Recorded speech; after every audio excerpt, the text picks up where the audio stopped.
الحمدللہ الحمدللہ وکفا والصلاة والسلام علی عبادہ الذین اصطفیٰ خصوصاً علی افضلہم وخاتم النبیین محمد الامین وعلی آلہ واصحابہ اجمعین۔ اعوذ باللہ من الشیطان الرجیم، بسم اللہ الرحمن الرحیم۔ افمن یعلم انما انزل الیک من ربک الحق وکمن هو اعمی انما یتذکر اولو الالباب الذین یوفون بعہد اللہ ولا ینقضون المیثاق والذین یصلون ما امر اللہ بہ ان یوصل ویخشون ربهم ویخافون سوء الحساب والذین صبروا ابتغاء وجہ ربهم واقاموا الصلاة وانفقوا مما رزقناهم سرا وعلانیۃ ویدرؤون بالحسنۃ السیئۃ اولئک لهم عقبی الدار جنات عدن يدخلونها ومن صلح من آبائهم وأزواجهم وذرياتهم والملائكة يدخلون عليهم من كل باب سلام عليكم بما صبرتم فنعم عقبى الدار والذين ينقضون عهد الله من بعد ميثاقه ويقطعون ما أمر الله به أن يوصل ويفسدون في الأرض أولئك هم اللعنة ولهم سوء الدار الله يبسط الرزق لمن يشاء ويقدر وفرحوا بالحیات الدنیا وما الحیات الدنیا فی الآخرۃ الا متاع۔ صدق اللہ العلی العظیم۔ ربی اشرح لی صدری ویسر لی امری واحلل عقدۃ من لسانی یفقہوا قولی۔ اللہم ارنا الحق حقا وارزقنا اتباعہ وارنا الباطل باطلا وارزقنا اجتنابہ، آمین یا رب العالمین۔ عزیز دوستو، یہ سورہ رعد کی آیات ہیں 19 تا 26 جو میں نے ابھی تلاوت کی ہیں۔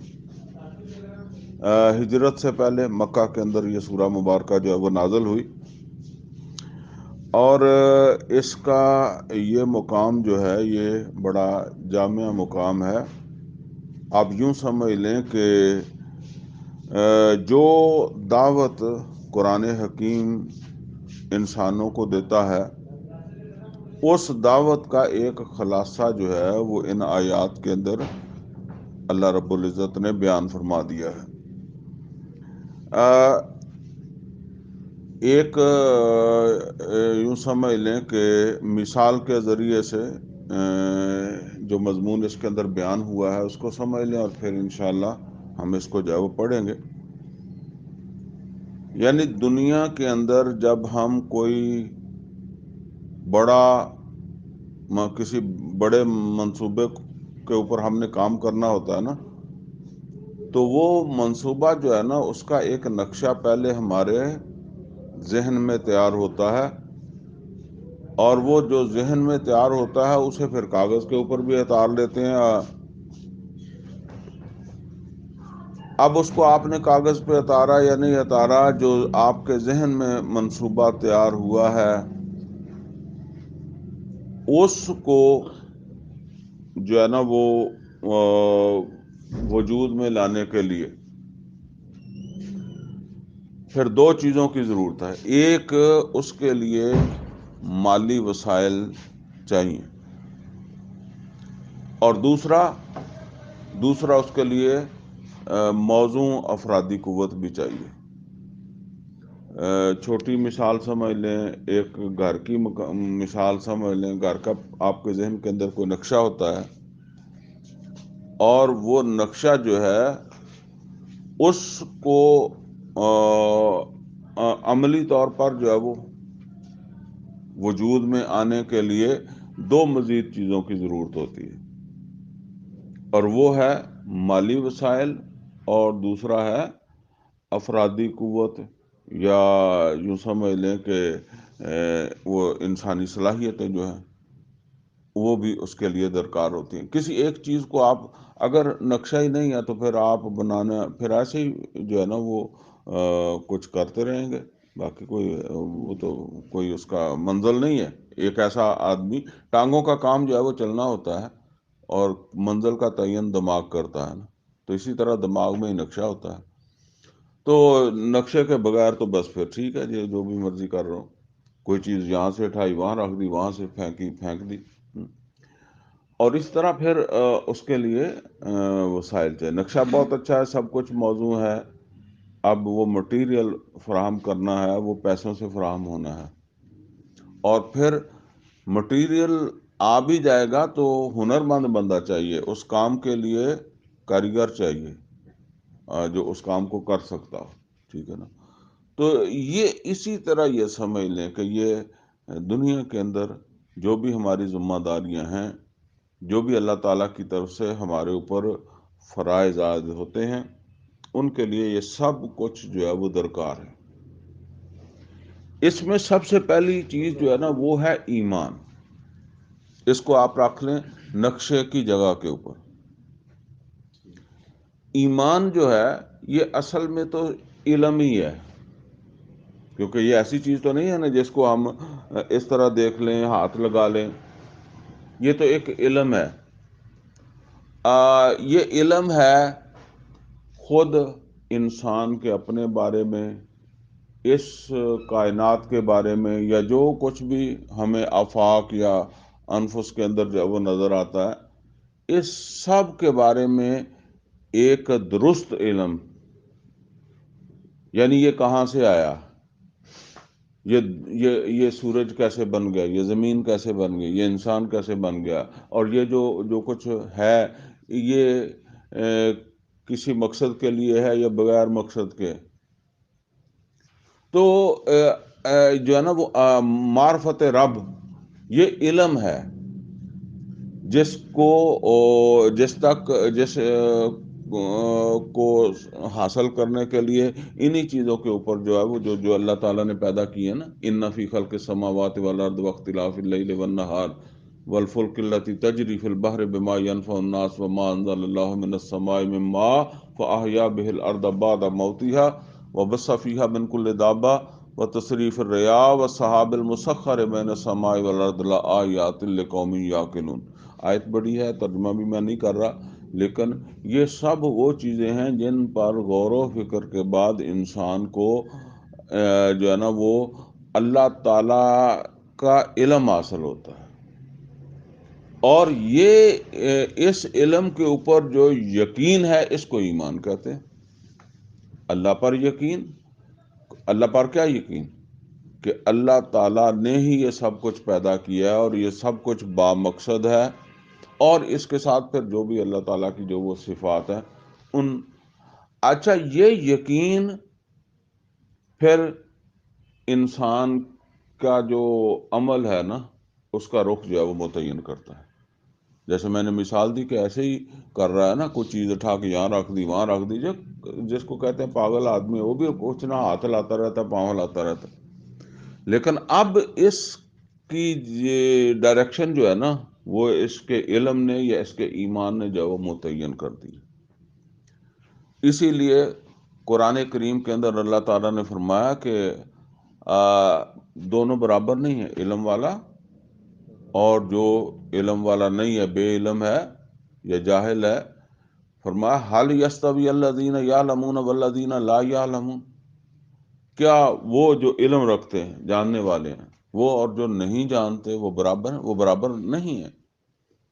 اس لیے کہ علم والا جو ہے، اسے ایمان بھی کہہ لیں، علم اور ایمان والا جو ہے اس کا عمل جو ہے وہ اپنے اس علم اور ایمان کی بنیاد کے اوپر ہے. جبکہ وہ جو علم و ایمان سے خالی ہے اس کا عمل جو ہے وہ اس کی بنیاد کوئی اور ہوگی. اس کی بنیاد خواہش بھی ہو سکتی ہے نا. جو لوگ اللہ کو نہیں مانتے وہ بھی تو دنیا میں زندگی گزارتے ہیں، گاڑیاں چلاتے ہیں، گھر بناتے ہیں، سب کو ان کا اس میں جو ہے نا وہ اس کی بنیاد کچھ اور ہے. تو یہ بات جو ہے وہ اصل کے اندر یہاں کہی جا رہی ہے. تو فرمایا کہ آفامن یعلم انما انزل الیک من ربک الحق، سوالیہ انداز میں پوچھا، کیا وہ جو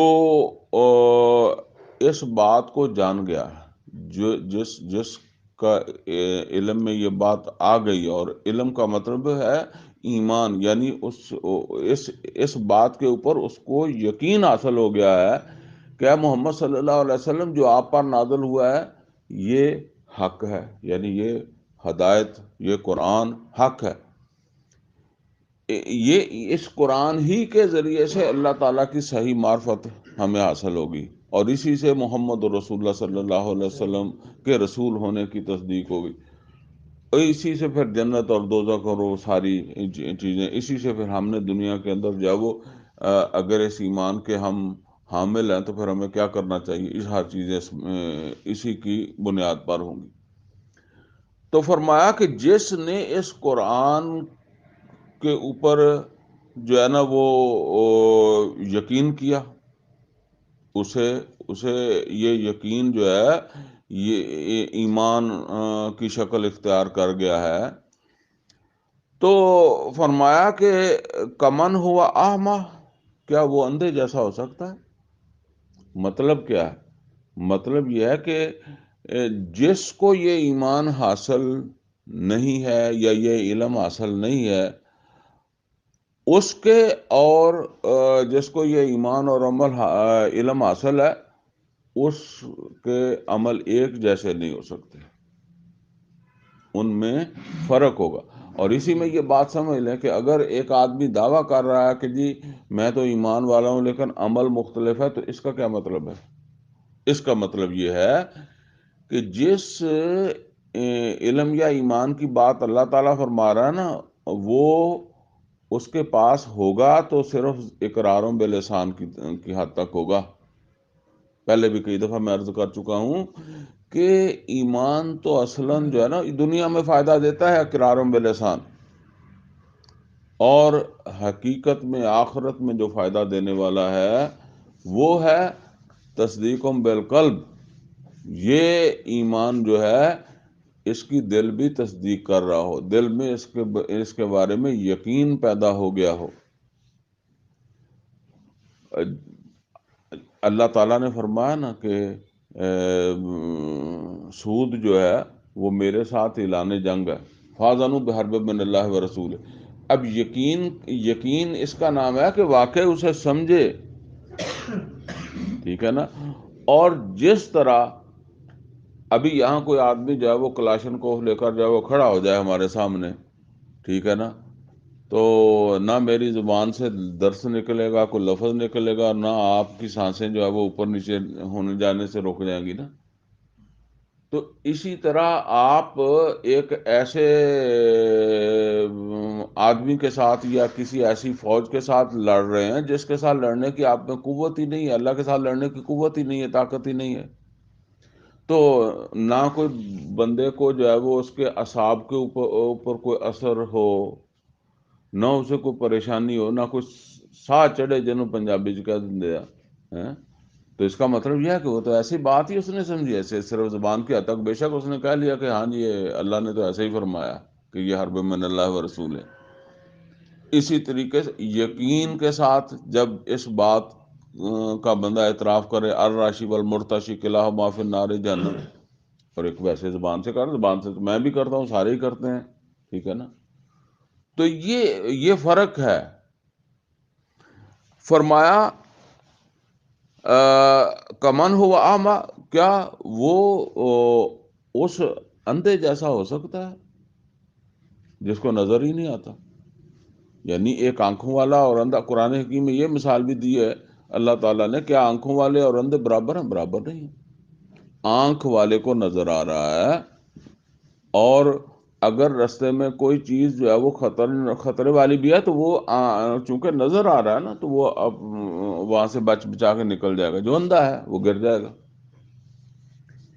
انما یتذکر اولو الالباب، تو فرمایا کہ نصیحت تو اہل عقل ہی لیا کرتے ہیں، یعنی سن سب لیا کرتے ہیں۔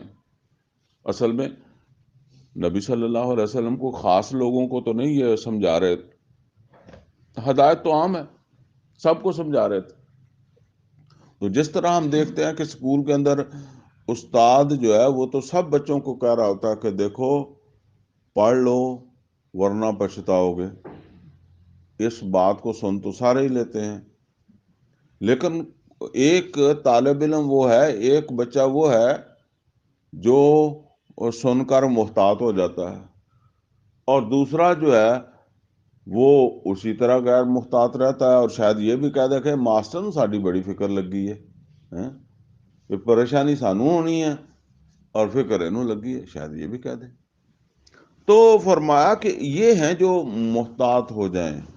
انما یتذکر اولو الالباب، بے شک نصیحت وہی لیتے ہیں، یا یہ باتیں سن کر محتاط وہی ہوتے ہیں جو عقل رکھتے ہیں، سمجھ رکھتے ہیں۔ سمجھ عقل دوسرے بھی رکھتے ہیں، لیکن وہ حقیقت میں وہ سمجھ عقل جو ہے نا وہ کوئی فائدہ دینے والی نہیں ہے۔ اب وہ اس کا جو عملی پہلو سامنے آ رہا ہے، جس کے لیے میں نے کہا کہ جو ہے نا وہ اس کے لیے پھر جسمانی صلاحیتیں بھی چاہیے، وسائل بھی چاہیے، ٹھیک ہے نا۔ اب فرمایا اس میں پہلی بات، الذین یوفون بعہد اللہ ولا ینقضون المیثاق، یہ وہ لوگ ہیں جو اللہ تعالیٰ کے ساتھ اپنے عہد کو پورا کرتے ہیں اور کبھی اس عہد کو نہیں توڑتے۔ اب یہ اللہ تعالیٰ کے ساتھ عہد ہم نے تو کیا ہی کوئی نہیں ہے، ٹھیک ہے نا۔ تو اصل میں سمجھ لیں جی، ویسے تو قرآن حکیم میں ایک عہد کا ذکر بھی ہے جو سورہ اعراف کے اندر وہ عالم ارواح میں کیا تھا، چلیں وہ نہیں بھی یاد نا تو اس کو سمجھ لیں۔ نبی صلی اللہ علیہ وسلم جن لوگوں کو دعوت دیتے تھے نا، جن کو اللہ کا پیغام پہنچاتے تھے، وہ نہ تو خود مسلمان تھے، نہ وہ مسلمانوں کے گھر میں پیدا ہوئے تھے، ٹھیک ہے نا۔ اب ان میں سے جو شخص بھی اس دعوت سے متاثر ہوتا ہے تو وہ اب نبی صلی اللہ علیہ وسلم کے پاس تشریف لاتا ہے۔ یہ آپ نے سنا ہوگا فلاں بندہ حاضر ہوا، اس نے کہا جی میں تو ایمان لانا چاہتا ہوں۔ اب وہ جو ایمان لاتا ہے نا، وہ ایمان ایک عہد ہے، اور وہ اس عہد میں یہ بات شامل ہے کہ میں اللہ کی اور آپ کی ہر بات جو ہے وہ مانوں گا۔ وہ قرآن حکیم کے اندر آپ نے غور کیا ہوگا، ربنا لا تؤاخذنا ان نسینا وقالوا سمعنا واطعنا، وقالوا سمعنا واطعنا، وہ کہتے ہیں کہ ہم سنیں گے، یعنی سننے کی ذمہ داری بھی وہ اپنے اوپر لیتے ہیں، ہم سنیں گے۔ ایک یہ ہے آپ ہمیں سنائیں گے، ٹھیک ہے نا۔ ایک یہ ہے کہ وہ کہتے ہیں، وہ یہ کہیں کہ اے محمد صلی اللہ علیہ وسلم جب کوئی وحی آپ کے اوپر جو ہے وہ نازل ہونا تو آپ ہمیں گھر آ کے بتا دیا کریں، ٹھیک ہے نا۔ یہ ہے آپ آگے سنا دیا کریں، آپ ہم سنیں گے، ہم پہنچیں گے سننے کے لیے۔ سننے کا مطلب سمجھنا بھی ہے، ہم اس کو سمجھنے کی کوشش، واطعنا، کیونکہ اطاعت کرنی ہے نا۔ اگر اطاعت جو ہے وہ بغیر سنے سمجھے کی تو پھر تو کچھ اور ہی کرے گا نا، وہ بغیر ہی نقشے کے چل رہا ہے جو چل رہا ہے۔ تو اسی طرح قرآن حکیم میں ایک دوسرے مقام کے اوپر بھی اللہ تعالیٰ نے فرمایا فاتقوا اللہ ما استطعتم واسمعوا واطیعوا، سنو اور اطاعت کرو۔ تو سمجھ لیں یہ عہد جو ہے نا، اس کا ذکر سورہ مائدہ کے اندر بھی آیا۔ اللہ تعالیٰ نے فرمایا وَاذْكُرُوا نِعْمَتَ اللَّهِ، یعنی یہ ایمان لانے کے واقعے کو، اس کو اللہ تعالیٰ نے کہا تمہیں اللہ کی ایک نعمت نصیب ہوئی، یعنی ایمان نصیب ہوا، تم اس عہد میں آئے۔ وَاذْكُرُوا نِعْمَتَ اللَّهِ عَلَيْكُمْ وَمِيثَاقَهُ الَّذِي وَاثَقَكُم بِهِ، اور اس میثاق عہد کو کہتے ہیں نا، میثاق مدینہ، ایک جو ہے وہ پیکٹ تم نے اللہ کے ساتھ کیا ہے، ایک معاہدہ کیا ہے۔ وَمِيثَاقَهُ الَّذِي وَاثَقَكُم بِهِ اِذْ قُلْتُمْ سَمِعْنَا وَأَطَعْنَا، جس وقت تم نے کہا ہم سنیں گے اور ہم اطاعت کریں گے۔ تو یہ سننا اور اطاعت کرنا اس میں ہے اشہد اللہ الہ الا اللہ و اشہد ان محمد عبدہ و رسولہ، چونکہ ہم نے بچپن سے ہی جو ہے نا وہ ایک کان میں اذان ہوگی اور ایک کان میں اقامت ہوگی، اور بچہ ہوا تو کبھی پتہ چل گیا کہ جی باپ مسجد جاتا ہے، اور باپ نہیں جاتا تو محلے میں کوئی مسجد ہوگی، اور کوئی آنے جانے والے سے پتہ ہے، اسکول میں جا کر پتہ لگ گیا جی مسلمان ہے، اور وہ چل رہا ہے، پھر کسی نے نمازیں پڑھنی شروع کر دی، نہ کر دی۔ اصل چیز کیا ہے؟ شعوری طور کے اوپر جو ہے وہ ایمان لایا ہے، اور اس نے اپنے آپ کو سمجھا ہے کہ میں اللہ اور اس کے رسول کا پابند ہوں۔ پابندی نہیں ہے۔ اسی طرح وہ کئی دفعہ آپ نے دیکھا ہوگا غیر شعوری اور شعوری عمل میں کیا فرق ہوتا ہے۔ ہم عام طور پر جو بھی بہرحال دین کی طرف رغبت جن کی بھی ہو نا، ان کی کوشش ہوتی ہے کہ چھوٹا بچہ، جس طرح بچہ ہے نا تو یہ ابھی آ گیا درس میں، اسی طرح بچے کو جی مسجد میں لے جاتے ہیں، چلے جاتے ہیں بچے، بے شک شرارتیں کرتے ہیں وہاں جا کر، لیکن لے جاتے ہیں۔ اور اس وقت آپ نے کبھی دیکھا ہوگا کہ بچہ کہتا ہے جی میں ضرور جانا، میں ابو دے نال جانا ہے، ٹھیک ہے۔ اچھا جیسے لو 9ویں 10ویں پڑھ لینا ہے تو ابو لبھتا ہے، وہ اس کمرے چوں کٹدا تو وہ اس کمرے چ وڑدا ہے، وہ ابو وہ کہندا ابو جاوے مینوں نہ نال لے کے جاوے۔ یعنی یہ پریکٹیکلی آپ سب حضرات کو اس بات کا تجربہ ہوگا کہ جس ویلے جب وہ بچپن میں چھوٹا ہے تو آپ چھپ کر باہر نکلتے ہیں کہ جی وہ دی امی بھی بوا لاندی ہے، تو پھر وہ نہیں تو وہ روندا میں نال جانا، میں بھی مسیتے جانا، میں بھی نماز پڑھنی ہے۔ اور جس وقت وہ بڑا، اب یہ فرق ہے شعوری اور غیر شعوری عمل میں، وہ کر رہا ہے غیر شعوری طور پر، اور اب جب اس نے شعور سنبھالا، اس میں ایسے بھی ہوتے ہیں کہ شعور پہ اور پکے ہو گئے، ٹھیک ہے نا، لیکن اکثر میں نے یہ دیکھا کہ اس وقت پھر شکوہ کرتے ہیں جی جو ہے نا وہ اب ہاتھ نہیں آتا، سویا نہیں اٹھتا، کہتے بھی ہیں تو کوئی اثر جو ہے وہ نہیں کرتا۔ یہ اس کا شعوری عمل ہے۔ تو یہ سمجھ لیں ایمان ہونا چاہیے شعوری، ہمیں پتہ ہونا چاہیے کہ ہم پابند ہیں اللہ کے اور اس کے رسول کے، اور ہم سننے کے بھی پابند ہیں اور اطاعت کے بھی پابند ہیں، سننے سمجھنے کے پابند ہیں۔ تو فرمایا کہ الذین یوفون بعہد اللہ، اور جو وفا کرنے والے ہیں اللہ تعالیٰ کے ساتھ کیے گئے عہد کو، ولا ینقضون المیثاق، اور اس عہد کو وہ کبھی توڑنے کے لیے جو ہے وہ توڑنے کا نہیں سوچتے، یا جس کو کہتے ہیں یہ رسک وہ کبھی نہیں لے سکتے کہ وہ اس عہد کو جو انہوں نے اللہ کے ساتھ جو ہے وہ کیا ہوا ہے اس کو جو ہے وہ توڑ دیں۔ اب یہ تو ساری وہ بات تھی جو جسے سمجھ لیں کہ نظری بات ہے۔ اب بات آ رہی ہے والذین یصلون ما امر اللہ بہ ان یوصل ویخشون ربہم، اور وہ لوگ کہ جو برقرار رکھتے ہیں ان رشتوں ناتوں کو جن کو اللہ نے بھی برقرار رکھنے کا حکم دیا۔ یعنی اس دنیا کے اندر یوں سمجھ لیں کہ یہ جو ہماری معاشرت ہے نا، اس معاشرت میں ایک ضروری چیز ہے ایک فرد کا دوسرے کے ساتھ تعلق، اور اگر یہ تعلق خراب ہو جائے تو معاشرت تباہ ہو جائے گی، برباد ہو جائے گی، فساد ہو جائے گا، انسان یہاں نہیں رہ سکتے۔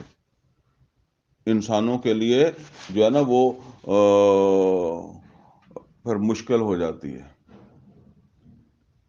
ایک جو ہے نا وہ واقعہ میں تھوڑا سا بغیر کسی جو ہے نا وہ نام وغیرہ کے آپ کو جو ہے وہ بتا دیتا ہوں کہ کوئی آدمی تھا، اس نے کہا کہ وہ ہمارے قریبی جو ہے نا، وہ ایک بہت اچھا آدمی تھا، اس نے آ کر جو ہے وہ گھر لے لیا، اور نمازی آدمی تھا، شریف آدمی تھا. پھر وہ آدمی جو ہے وہ فوت ہو گیا. اس کے 6-7 لڑکے تھے. وہ لڑکے بالکل اور ہی مزاج کے تھے، نہیں تھا ان کا.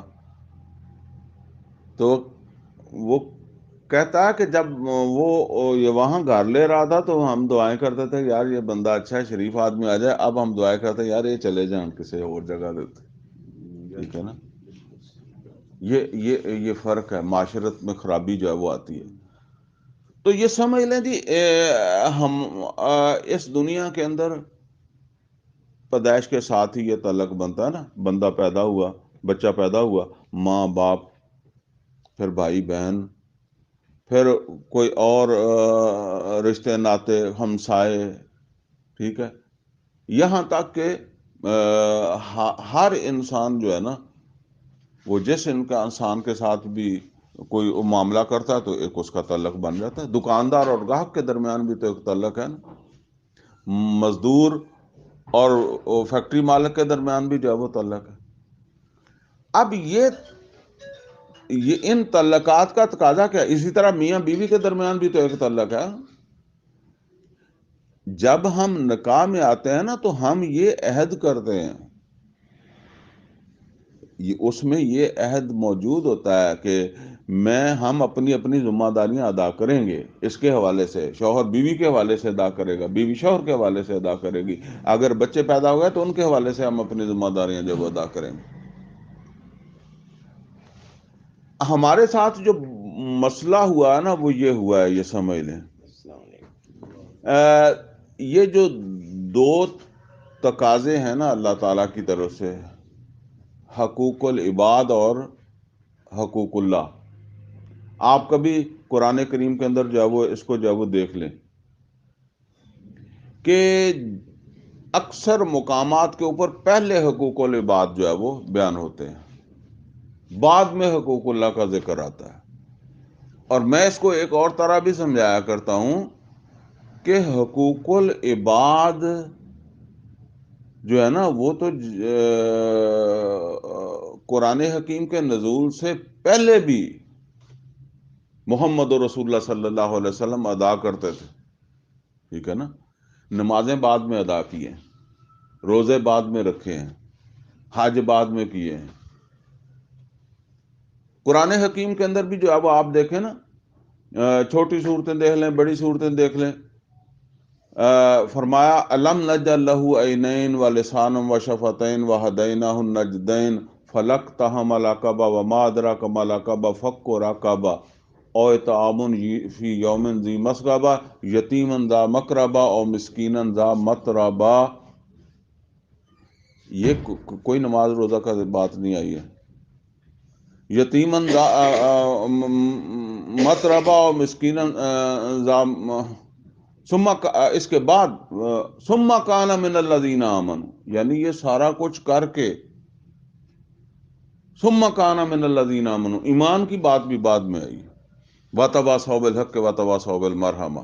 اور اسی طرح آپ دیکھیں ارأیت الذی یکذب بالدین فذلک الذی یدعو الیتیم ولا یحض علی طعام المسکین.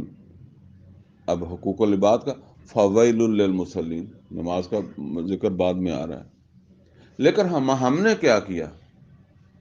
ہم نے یہ کیا کہ وہ جو حقوق العباد ہے نا ان کو لائن مار دیا. لائن کہتے ہیں نا، کٹ دیتا ہے، لائن مار دی. کوئی تحریر ہو تو آپ لائن مار دیں جی، یہ مطلب وہ نہیں شمار ہی نہیں ہو رہے. اور جب جو ہے نا وہ جو ایک نمبر چیز تھی یا ایک نمبر پر جو چیز تھی اس کو آپ نے جو ہے وہ حذف کر دیا، تو اب جو دوسرے نمبر والی چیز ہے وہ اوپر آ گئی ہے.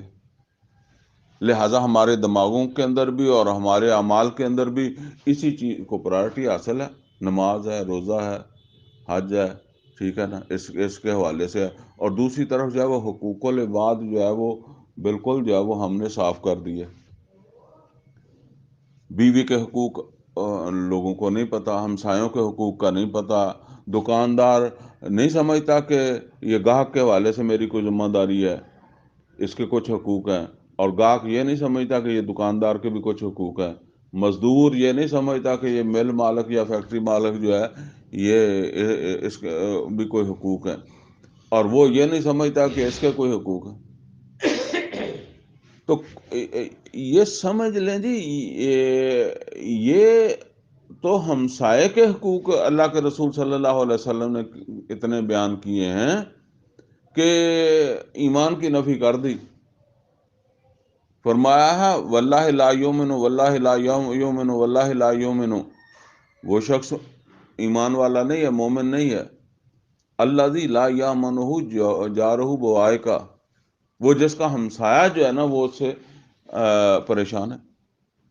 اچھا یہ سمجھ لیں انسان ہونے کے ناطے ہر انسان کے جو ہے وہ دوسرے پر حقوق ہیں، اور انسان ہونے کے ناطے مسلمان تو بات کی بات ہے نا، نبی صلی اللہ علیہ وسلم نے فرمایا اگر تمہارا ہمسایہ غیر مسلم ہے، کافر ہے، تو اس کے بھی تمہارے اوپر حقوق ہیں۔ پھر اگر تمہارا وہ ایمان والا بھی ہمسایہ تو اس سے بھی زیادہ بن گئے، اور پھر اگر وہ تمہارا رشتہ دار ہے تو پھر اور بھی زیادہ بن گئے، اور پھر اگر جتنا جتنا رشتہ قریب ہوتا جائے گا اتنا اتنا جو ہے وہ اس کا حق بھی بڑھتا چلا جائے گا، ٹھیک ہے نا۔ جیسے ہم کہتے ہیں کہ چوری تو یہاں سے بھی کوئی آدمی کرے گا تو چوری ہے، پھر آپ کہتے ہیں مسجد میں سے کر لی، پھر کہتے ہیں خانہ کعبہ میں سے جو ہے چوری کر لی اس نے، ٹھیک ہے نا، وہاں جھوٹ بول دیا، جھوٹ تو یہاں بولنا بھی منع ہی ہے۔ تو اس طرح اس کا حق جو ہے وہ بڑھتا چلا جائے گا۔ قرآن کریم کے اندر فرمایا وَقُولُوا لِلنَّاسِ حُسْنًا، تمام انسانوں کے ساتھ حسن سلوک، یہ اس کا حکم ہے اللہ تعالیٰ کی طرف سے۔ یہ جو ہمارے ذہنوں کے اندر یا وہ ایک بات ہے نا کہ یہ جہاد قتال، یہ سمجھ لیں جہاد ہو قتال ہو دعوت و تبلیغ ہو، یہ سارا تو اصل کے اندر امن کو قائم کرنے کے لیے نا، امن کو برقرار رکھنے کے لیے۔ نبی صلی اللہ علیہ وسلم نے مکہ فتح کیا تو کیا فرمایا؟ جو لوگ حرم میں چلے جائیں ان سے جنگ نہیں ہونی، ان سے جنگ نہیں کرنی، جو لوگ اپنے گھروں میں بیٹھے رہے ان سے جنگ نہیں کرنی، جو لوگ جو ہے نا وہ ابو سفیان جو اس وقت ایمان نہیں لائے تھے ان کے گھر میں چلے جائیں ان کو بھی کچھ نہیں کہنا۔ یعنی یہ کوئی بلا وجہ جنگ نہیں ہے، یہ تو اصل کے اندر جو ہے وہ امن کو قائم کرنے کے لیے ہے۔ نبی صلی اللہ علیہ وسلم کی جو تعلیمات ہے نا اس کو ہم نے فراموش کر دیا، اور ہم نے یہ تصور سمجھ لیا کہ جی غیر مسلم جو ہے اس کی جان و مال عزت و آبرو ہو تو حلال ہے، اس کو جو مرضی کرے۔ یہودی بھی ایسے ہی سوچتے ہیں، وہ بھی ایسے کہتے ہیں، یہودی کہتے ہیں غیر یہودیوں کے ساتھ ہم جو مرضی کر لیں، زنا بھی کر لیں تو وہ بھی زنا نہیں ہے، ٹھیک ہے نا۔ اگر اسلامی ریاست ہے، اسلامی معاشرہ ہے، تو اس میں اگر مسلمان کسی غیر مسلم کی چوری کرتا ہے، کسی غیر مسلم کو قتل کرتا ہے، یا جو ہے نا وہ اس کی عزت خراب کرتا ہے، اس کو وہی سزا ملے گی جو اگر وہ مسلمان کی چوری کرتا، مسلمان کی عزت خراب کرتا یا مسلمان کو قتل کرتا، تو جو سزا اس کو ملنی تھی وہی سزا ملنی، سزا میں کوئی فرق نہیں ہے۔ یہ ایمان کا معاملہ اس کا اور اس کے رب کا ہے۔ تو یہاں یہ سمجھ لیں جی، دیکھیں میں نماز نہ پڑھوں آپ کو کیا فرق پڑے گا، میں حج نہ کروں آپ کو کیا فرق پڑے گا؟ میں نے اللہ کی نافرمانی کی ہے، اللہ کو حساب دینا ہے، وہ اللہ لے لے گا مجھ سے حساب۔ لیکن آپ میرے پاس گاہک بن کر آتے ہیں، میں آپ کو کم تول کر دیتا ہوں، ٹھیک ہے نا، تو یہ بھی اللہ کی نافرمانی ہے۔ لیکن آپ تو میرا گریبان ابھی پکڑ لیں گے نا، آپ تھوڑی کہیں گے چلو قیامت کے دن یہ کلو کی جگہ آدھا کلو دے دیا ہے تو قیامت کے دن میں پورا کلو لے لوں گا، ٹھیک ہے نا۔ چلے کوئی صبر بھی کر جائے گا لیکن زیادہ تو گلے پڑ جائے گا۔ وہ تو یہاں ماں باپ کے حقوق نہ دیں تو ماں باپ بھی چلیں، ماں باپ ہوتے ہیں اس وجہ سے بہرحال ان میں برداشت زیادہ ان کو کرنی پڑتی ہے، لیکن پھر بھی وہ کہیں نہ بیٹھیں گے، کسی کے پاس بات کریں گے جی ساڈی اولاد اداں دی ہے، ٹھیک ہے، اور بیوی بھی ایک حد تک برداشت کرے گی، پھر عدالت میں آپ کو جو ہے وہ لے جائے گی۔ اور بھائی کے 2 مرلے ذرا دبا کے دکھانا، یہ ہم تقسیم کرتے ہیں نا جائیداد، میں کہتا ہوں 2 مرلے آپ اپنے بھائی کے زبردستی رکھ لیں، وہ کسی عید پر آپ کو عید مبارک کہنے نہیں آئے گا، ٹھیک ہے نا۔ اور کوئی کہے کہ یار کوئی گل نہیں تیرا بھرا ہی ہے یا عید ملیا، وہ کہے گا لعنت پا تینوں کی پتا بھرا ہے ایک ہی ہے، ٹھیک ہے نا۔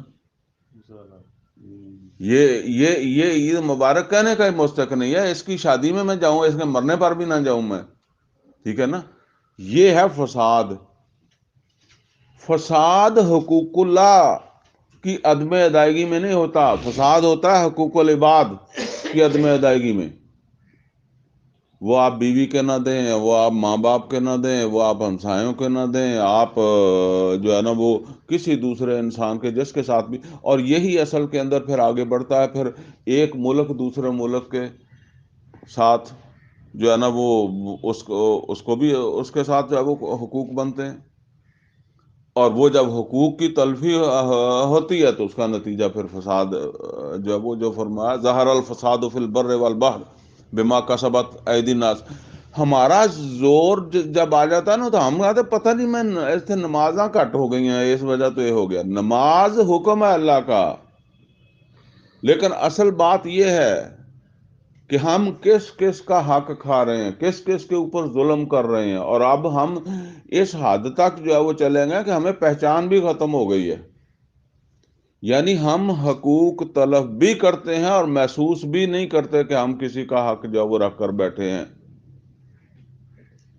تو یہاں پہلی بات وہ ہے انسانوں کے جو باہم تعلقات ہیں ان کو برقرار رکھنا، اور اس میں پھر جتنا کسی کے ساتھ تعلق زیادہ ہے، جسے کہا نا کہ قطع رحمی کرنے والا ہم میں سے نہیں ہے، نبی صلی اللہ علیہ وسلم رشتوں کو کاٹنے والا ہم میں سے نہیں ہے، اور ان میں بہت زیادہ جو ہے وہ شناعت کا ہے، میاں بیوی کے درمیان جو ہے وہ کوئی ایسی غلط فہمی پیدا کرنا یا کوئی اس طرح کرنا کہ ان کا رشتہ کٹ جائے، اور ویسے بھی عام لوگوں کے اندر کے جو باہمی تعلقات ہیں ان کو خراب کرنا، یہ بھی رشتے خراب کرنے والی بات ہے۔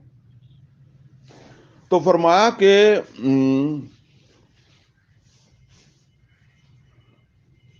والذین یصلون ما امر اللہ بہ ان یوصل ویخشون ربہم، اور وہ ان رشتوں کو بحال کیوں رکھتے ہیں؟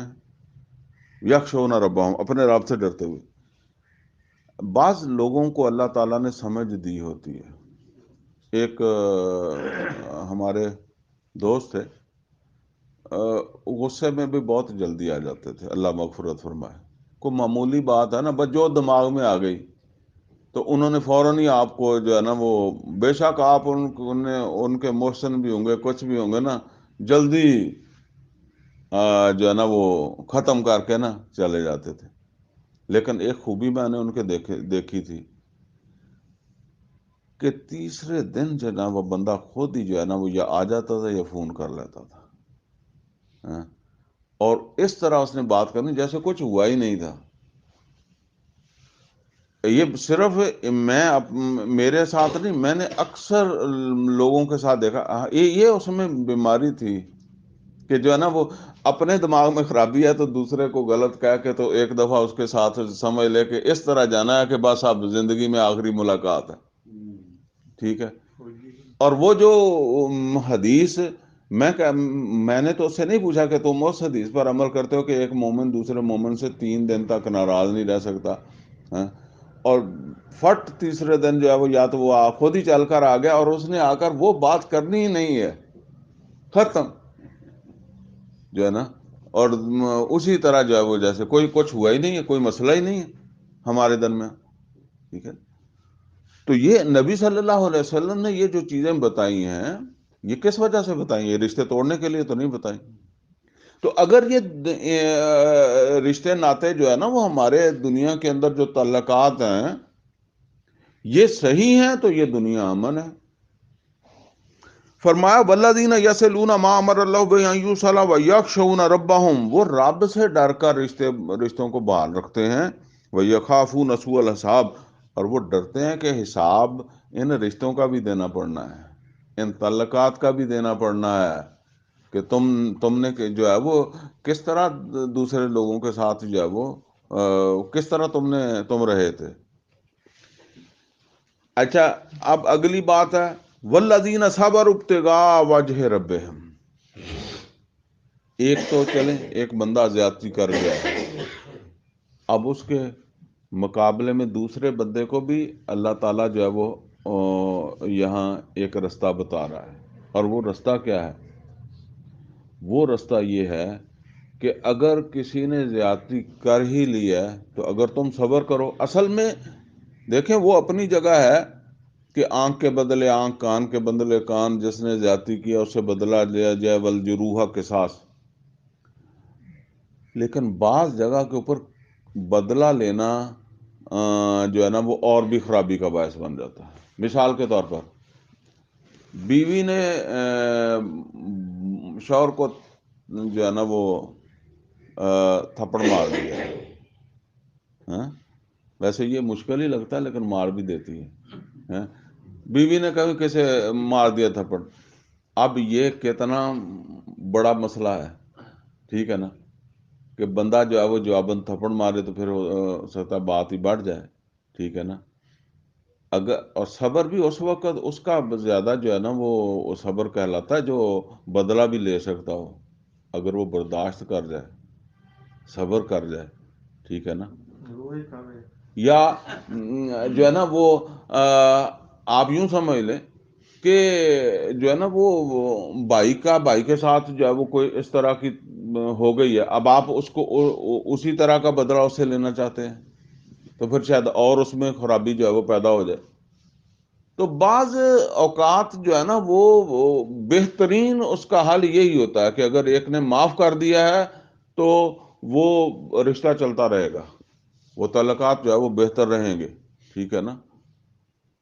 یا چلیں وہ ان کی بات جو ہے نا وہ آپ ایسے سمجھ لیں کہ مرد نے شوہر کو بیوی کو تھپڑ ماریا تو بیوی پھر حق رکھتی ہے نا آگے تھپڑ مارنے کا، تو اگر وہ مارے گی تو پھر کیا ہوگا، اور وہ اگر وہ صبر کر جائے تو ٹھیک ہے نا۔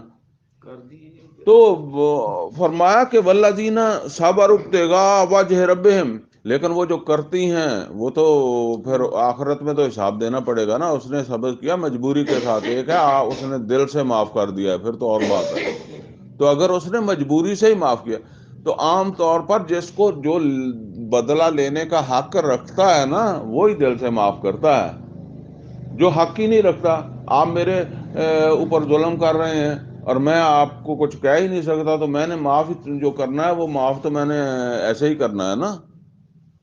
تو اصل تو یہ ہے کہ میں آپ کا گریبان پکڑ سکتا ہوں لیکن پھر میں آپ کو معاف کرتا ہوں، یا تو آپ اپنی بیوی کو اتنا اعتماد میں لیں کہ جی وہ سمجھے کہ جی انہیں تھپڑ مارا تو میں مار سکتی ہیں جواباً، کوئی پرواہ نہیں، انہیں گال کٹی تو میں گال کٹ سکتی ہیں، میری گال پھر سنے گا، ٹھیک ہے نا، پھر تو بات ہے۔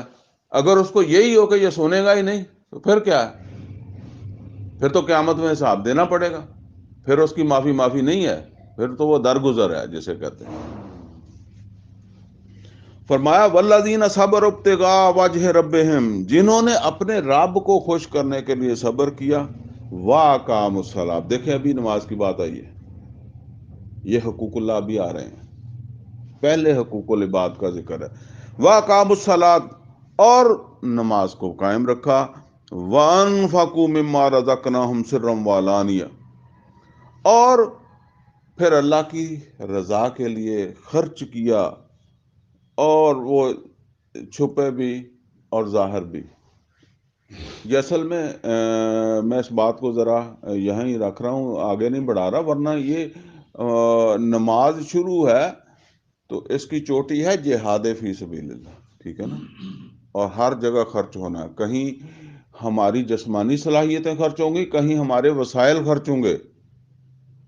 جب نماز پڑھنے بھی پڑھتے ہیں تو کچھ نہ کچھ تو پھر بھی خرچ ہوتا ہے نا، میں ابھی یہ جو گفتگو کر رہا ہوں میرا بھی کچھ نہ کچھ خرچ ہو رہا ہے نا، تو وہ جس طرح ڈاکٹر لوگ کہتے ہیں کچھ نہ کوئی انرجی جو ہے وہ ویسٹ ہوتی ہے جب آپ کچھ بھی کرتے ہیں، ایسے ہی بھاگتے ہیں تو کچھ نہ کچھ آپ کے جسم کا خرچ ہوتا ہے نا، تو نماز پڑھنے کے لیے بھی کچھ نہ کچھ خرچ ہوتا ہے. تو یہ انرجی بھی ہے، صلاحیتیں بھی ہیں اور وسائل بھی ہیں، دونوں ہی خرچ ہوں گے. اور جیسے جیسے آپ اوپر جائیں گے پھر وہ وقت بھی آیا جب محمد رسول اللہ صلی اللہ علیہ وسلم نے فرمایا جس کے پاس جتنے وسائل ہیں وہ بھی لے آئے، خود بھی آ جائے.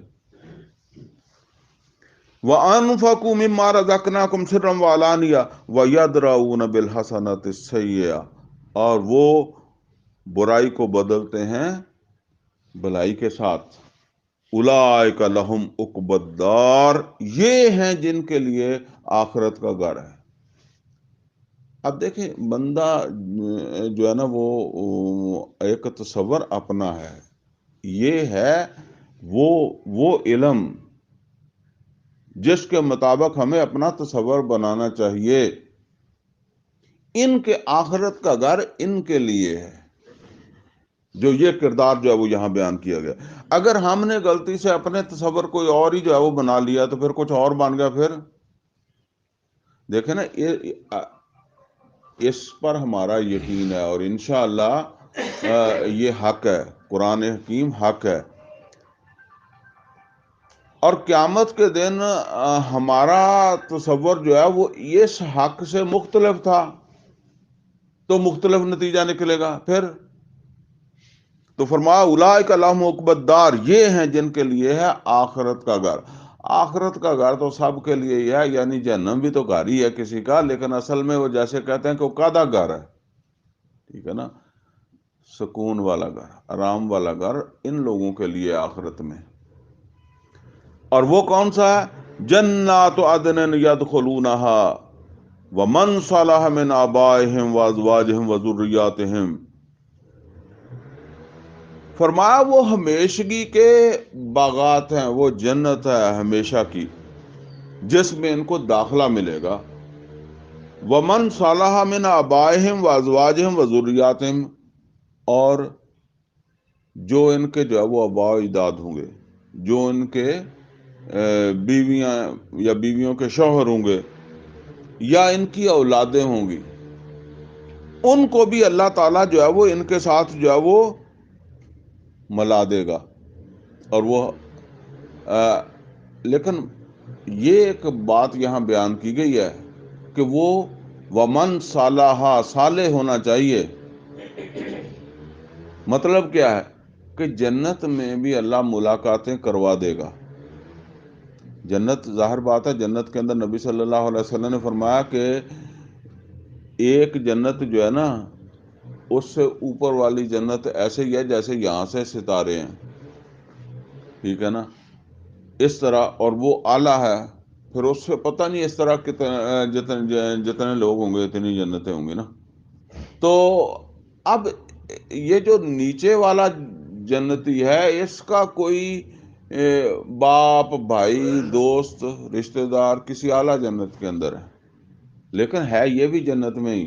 یہ نہیں کہ یہ جہنم میں بیٹھا ہوا ہے، یہ بھی جنت میں ہے. اور وہ یہ چاہتا ہے کہ میں اس سے ملوں یا میرے پاس اسے بھیج دیا جائے. تو اللہ تعالیٰ یہ نیچے والا جو ہے نا اس کو اس کے پاس بھیج دے گا.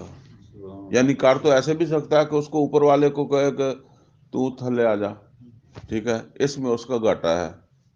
تو اللہ تعالیٰ یہ نیچے والا جو ہے اس کو اوپر والے کے ساتھ جو ہے وہ ملا دے گا. یہ بات ہے یہاں. لیکن یہ بات ہے کہ یہ نہیں کہ وہ جہنم دے وچ بیٹھے نو کڈ لے گا. فرمایا وَمَنْ صَلَحَ مِنْ آبَائِهِمْ وَأَزْوَاجِهِمْ وَذُرِّيَّاتِهِمْ، جو بھی ان کے ساتھ ہوں گے ان کو اللہ تعالیٰ ان کے ساتھ جو ہے وہ ملا دے گا.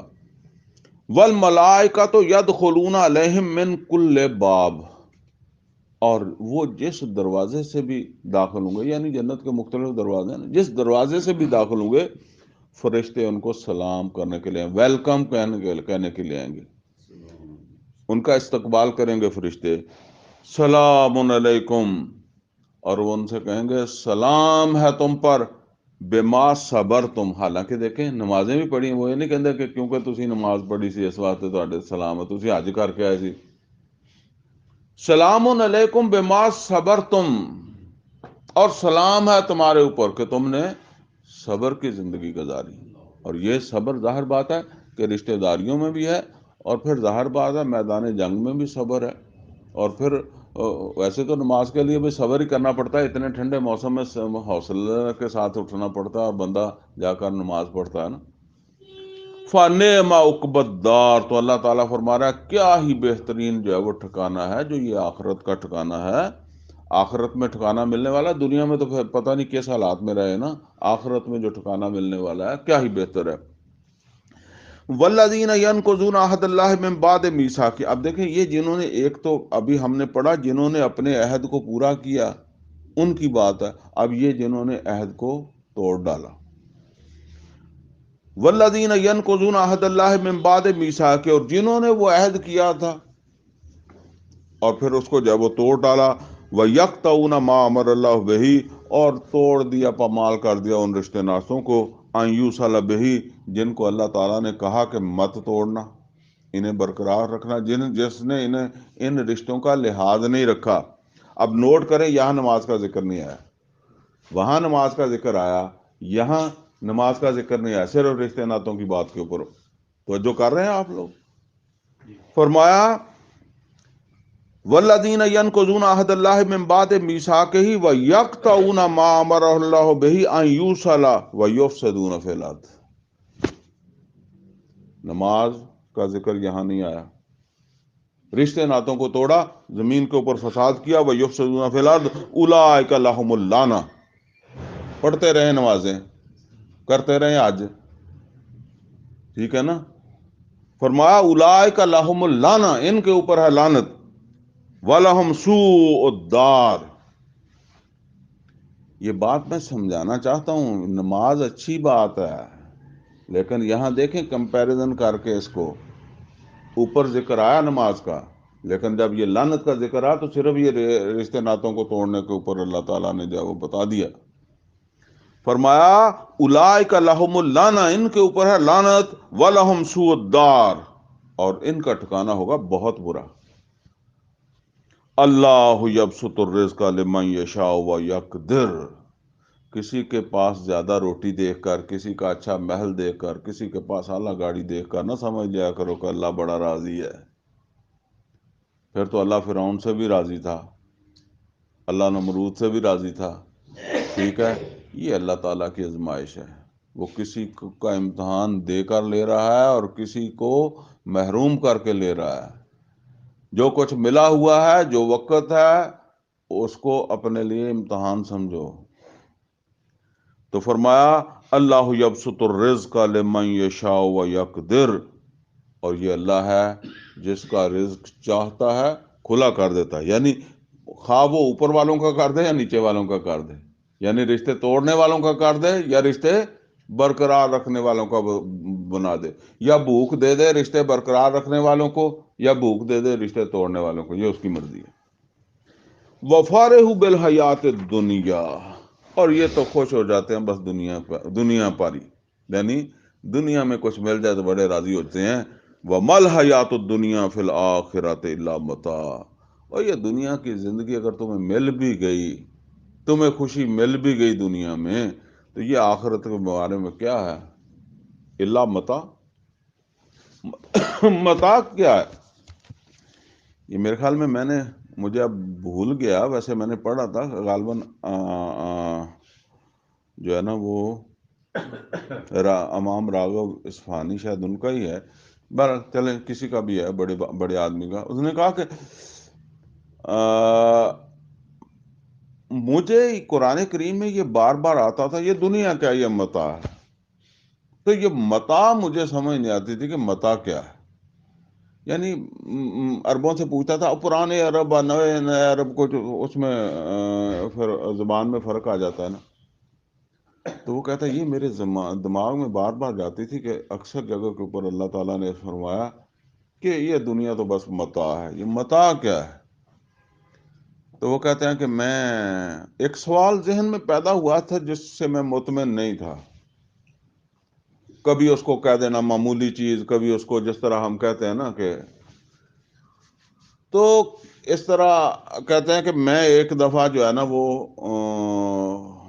یہ ہمارے جو بزرگ ہیں نا، انہوں نے پھر اس طرح محنتیں کی ہیں، کوشش کی ہے صحیح مفہوم تک پہنچا جائے. تو کہتے میں بدوؤں کو ڈھونڈتا پھرتا تھا کہیں، کیونکہ جس طرح ہم کہتے ہیں کہ وہ جڑے پچھے دور پنڈا چ رہندے انہوں دی زبان اجے بھی وہی ہے، جن کا اختلاط نہیں ہوا نا، تو ان کا وہی. تو وہ کہتے ہیں میں اس طرح جو ہے نا وہ بدوؤں میں چلا گیا، جن کو میں نے سمجھا کہ بھئی یہ ان کو ہوا نہیں لگی ابھی تبدیلی کی، تو ان میں چلا گیا. تو میں نے بدو کو جا کے تعارف کروایا، تو اس کا خیمہ لگا ہوا تھا، صحرا میں رہتا تھا. اس نے کہا کہ چل ٹھیک ہے بیٹھ جا. میں اس کے پاس بیٹھ گیا، باتیں کرنے لگ گیا. تو پاس ہی تھوڑی دور اس کی بیوی جو ہے نا وہ روٹی پکانے کے لیے بیٹھ گئی کہ چلو، اس نے کیا ہوگا کہ مہمان آیا ہوا ہے کوئی روٹی پکا. تو وہ جو ہے نا وہ اس نے عورت نے توا رکھا، آگ جلائی، تو ادھر ادھر ایسے دیکھنے لگی، میرے سامنے ہی سیگی ہو. تو وہ اس نے جو ہے نا وہ اپنی بیٹی کو آواز دی، اور وہ اسے کہنے لگی این المتا، متا کدھر ہے. کہندا میرے دماغ دے سوال سگا، کہندا میں تو فوراً چکنا ہو گیا کہ بھی یہ متا ہے نا گھوڑا جڑا کہندی کتھے. کہندی انہیں ایدا ایدا کر کے 2 واری دیکھا تے ایک گندا جہا کپڑا نا چک کے تے آدھی مال انج کر کے سٹیا بھی آل ہے متا. وہ آپ نے جو ہے نا وہ ابھی شہروں کے اندر شاید اس کی اتنی ضرورت نہیں پڑتی ہوگی، وہ دیہاتوں میں لکڑی کے اوپر جلاتے تھے نا لوگ، تو وہ توا یا توی وغیرہ صاف کرنے کے لیے عورتیں جو ہے نا وہ ایک گندا سا کپڑا نہیں ہر ویلے کرنا، تو مڑ کے اتنے ہی سٹ سٹ دینا، کیونکہ نیانے نے اگے پیچھے کر دینا ہے. اس کو وہ متا کہتے تھے.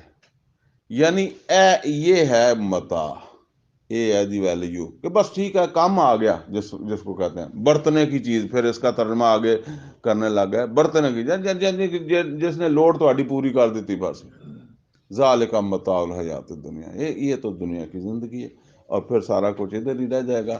یہ جگہ، یہ مکانات، یہ سارا کچھ پتہ نہیں کتنے مالک آئے اور گئے. ٹھیک ہے نا. تو اللہ تعالیٰ سے دعا ہے کہ اللہ ہمیں قرآن کا فہم عطا فرمائے، عمل کی توفیق عطا فرمائے. اقول قولی ھذا واستغفرہ لی ولکم.